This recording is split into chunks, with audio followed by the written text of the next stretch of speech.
Olá, meninos e meninas. As células são as unidades funcionais de todo ser vivo. Isso significa que, para um organismo existir, as células precisam funcionar. E o funcionamento dessas células depende das suas organelas. Mas tanto as organelas quanto a célula em si, elas são constituídas de moléculas bioquímicas. Então, nós somos moléculas bioquímicas. As macromoléculas que a gente estuda em bioquímica e alguns outros compostos inorgânicos juntos formam a nossa unidade funcional. No caso das bactérias, além da membrana plasmática, que toda célula possui, elas também têm parede celular. E a parede celular das bactérias é constituída de peptídeo-glicano. Peptídeo são proteínas, são junções de aminoácidos. E glicano são carboidratos. Então nós temos carboidratos associados a peptídeos, a proteínas, compondo a parede celular das bactérias.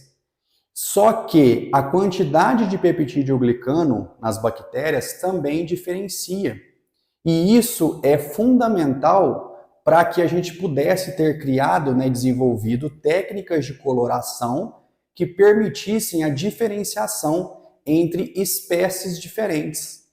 Para que a gente possa entender isso, nós precisamos conhecer as estruturas da célula bacteriana.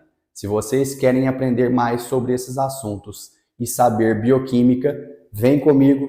Eu sou o professor Gustavo e sugiro que vocês assistam essa aula até o final.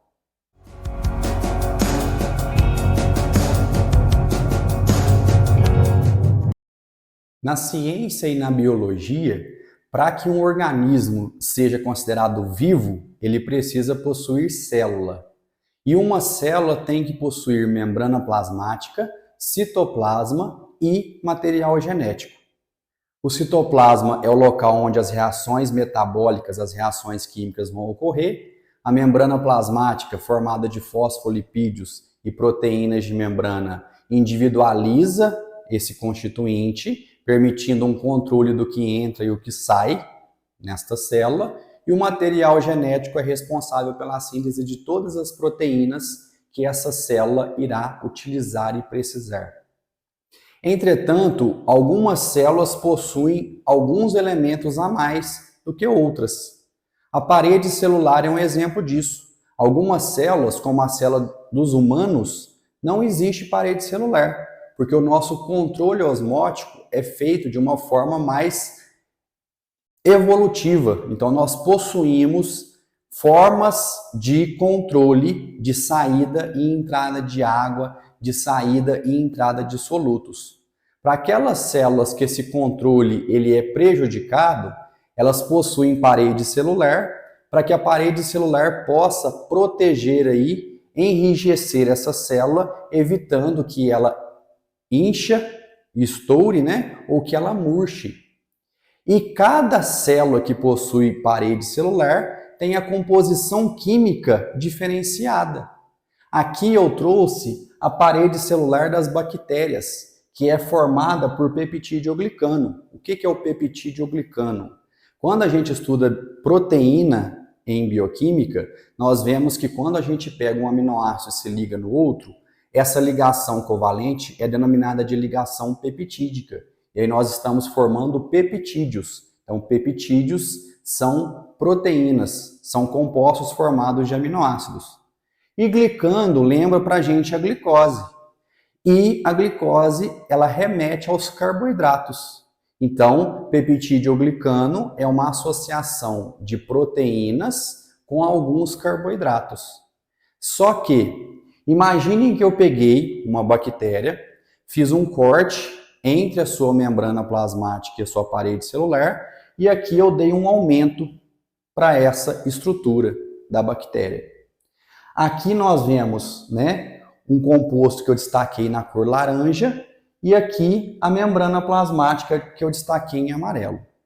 Esse composto de laranja que eu destaquei é a parede celular das bactérias denominadas de gram-positivas. elas são ricas em peptídeo-glicano. Elas são compostas de várias camadas de peptídeo-glicano.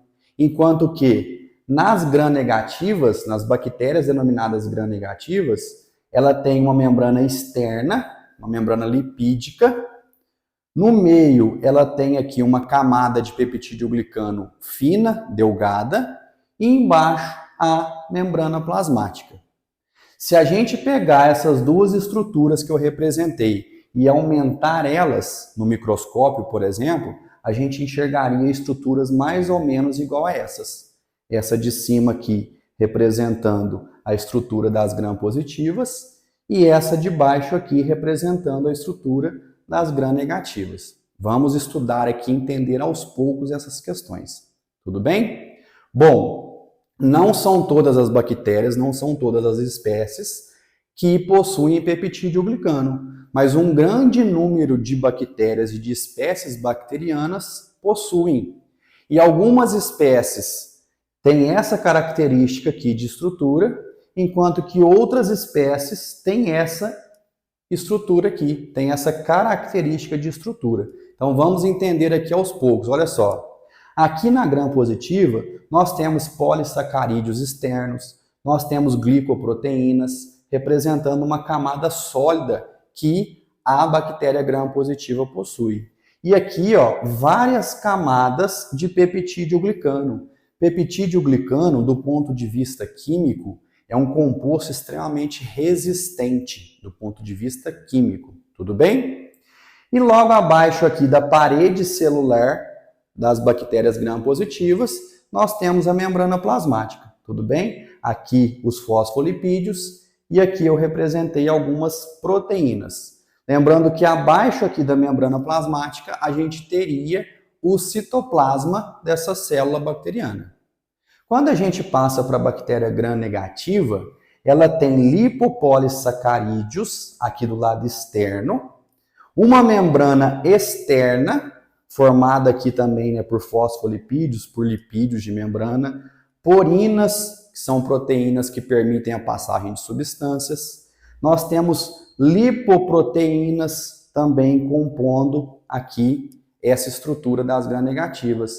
Mas o que a gente tem que entender é que os peptídeos glicanos aqui, ó, da parede celular, são camadas finas, delgadas, tem pouco peptídeo glicano.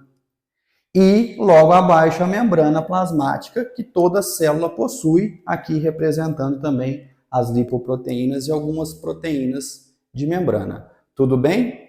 Então vejam bem, algumas espécies adquiriram essa característica de forma evolutiva e outras espécies adquiriram essa característica de forma evolutiva. As gram-negativas possuem resistência, por exemplo, aos antibióticos com mais facilidade, por conta dessas estruturas externas aqui, ó. Agora, do ponto de vista químico, do ponto de vista físico, as gram-positivas são mais resistentes, porque tem muito peptídeo glicano. Tudo bem? Então, essa é basicamente a diferença das espécies que são gram-positivas e das espécies que são gram-negativas. Não se esqueçam, a quantidade ou as camadas de peptídeo glicano que cada uma delas tem. Na gram-positiva existe muito peptídeo glicano, é uma camada espessa, grossa, enquanto que nas gram-negativas é uma camada fina, delgada de peptídeo glicano.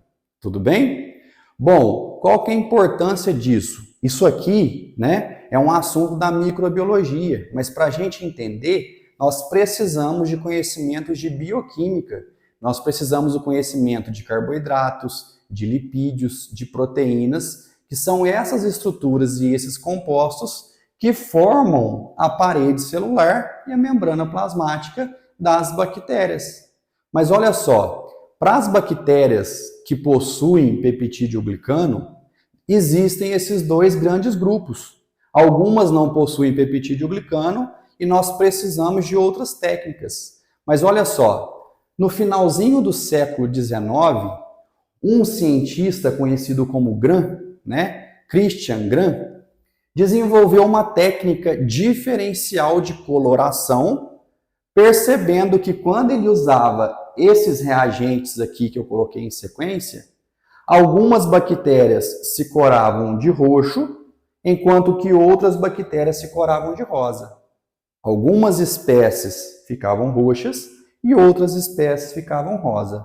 Um tempo depois, os cientistas perceberam que isso tinha relação com a composição da parede celular ser de peptídeo glicano e a quantidade de camadas que elas possuíam.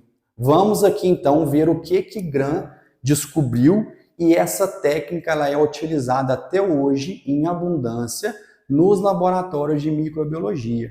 Ao final da aula eu vou dar um exemplo da importância dessa técnica para a área médica, tudo bem? Vamos aqui então.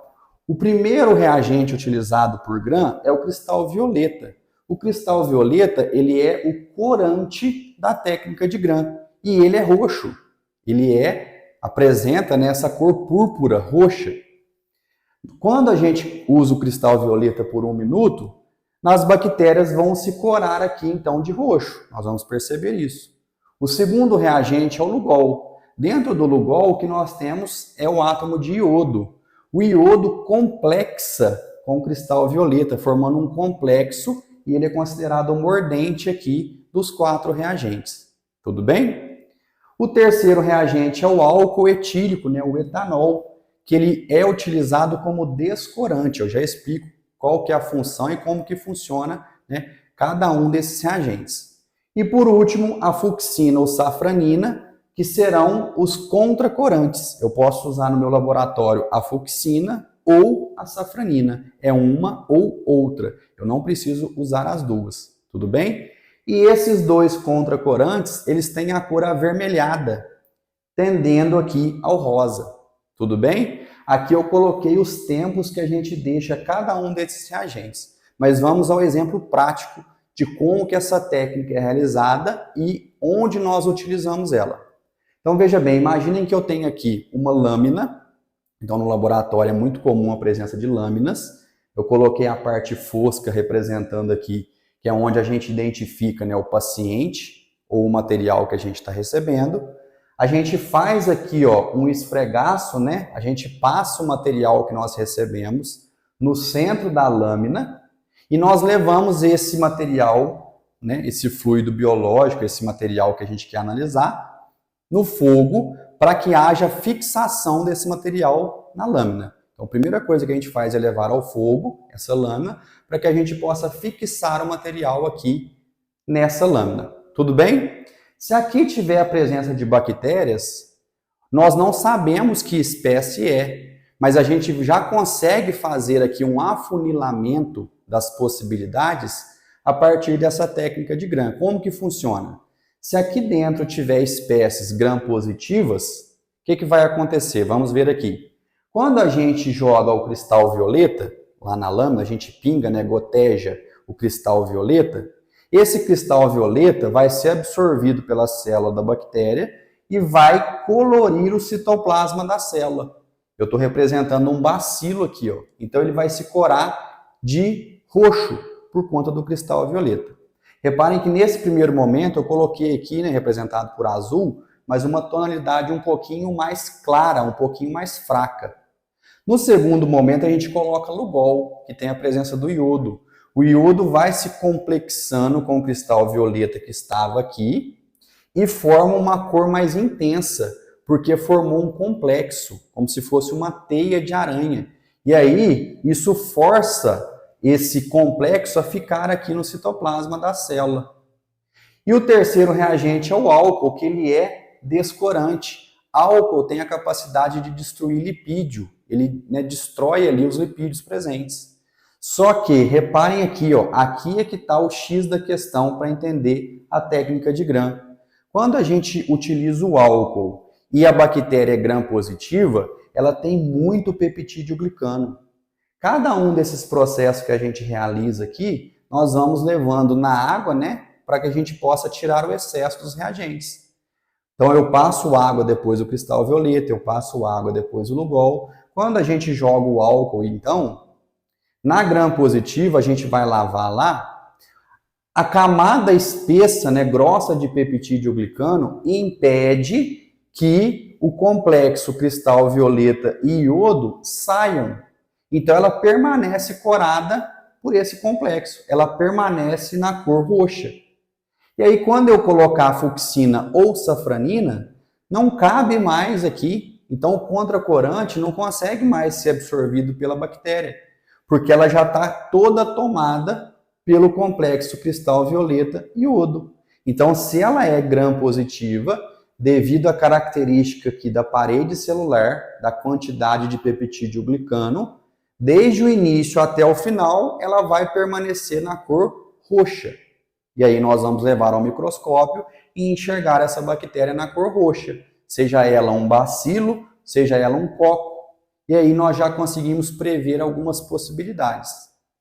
Para as gram-negativas, olha o que acontece. No primeiro momento que a gente joga o cristal violeta atravessa a parede celular e a membrana plasmática dela também, né, da gram-negativa, e cora o citoplasma de roxo. Eu estou representando em azul, mas cora o citoplasma de roxo. Quando a gente passa o Lugol que tem o iodo, ele também vai se complexar com o cristal violeta e vai corar a gram-negativa de azul. Reparem aqui que até o segundo passo ela está, né, roxa. Se eu parasse o procedimento aqui, eu não ia conseguir diferenciar uma bactéria gram-positiva de uma gram-negativa. Entretanto, no terceiro passo que a gente utiliza álcool é o descorante.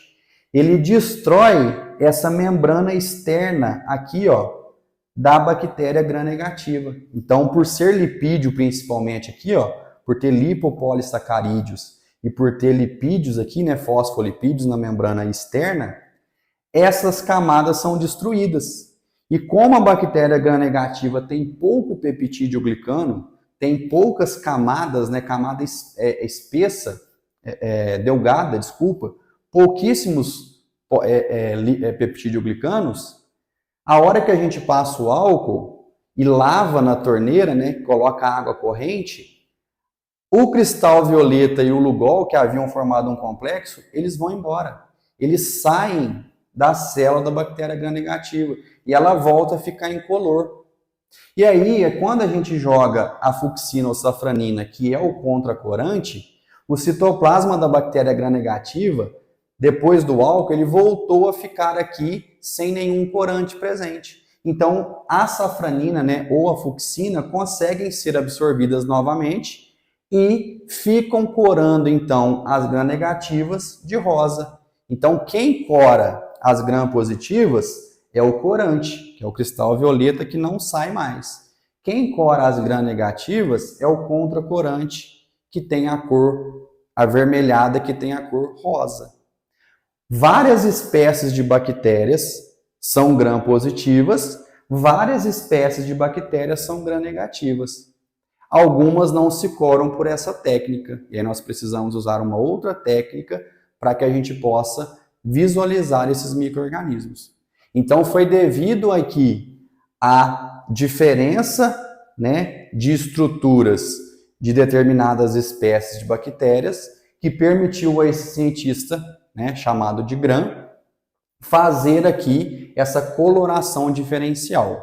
E aí veja bem, pelos tempos que a gente deixa aqui os corantes, né, os reagentes, essa técnica ela é realizada de uma forma muito rápida. Então, depois que a gente terminou de fazer o procedimento, a gente espera a lâmina secar, né? Podemos aí utilizar papel em volta, né, dos locais aqui da lâmina. Seca-se então essa lâmina e a gente leva a lâmina ao microscópio. Isso aí com meia hora, 40 minutos, um bom microbiologista consegue fazer essa técnica e realizar essa análise. E isso aí já é muito bom, né, para a clínica, por exemplo, do paciente, para que a gente possa falar para o médico as características da bactéria. Por exemplo, é um bacilo gram-positivo, é um bacilo gram-negativo, ou então não, é um coco gram-positivo, é um coco gram-negativo.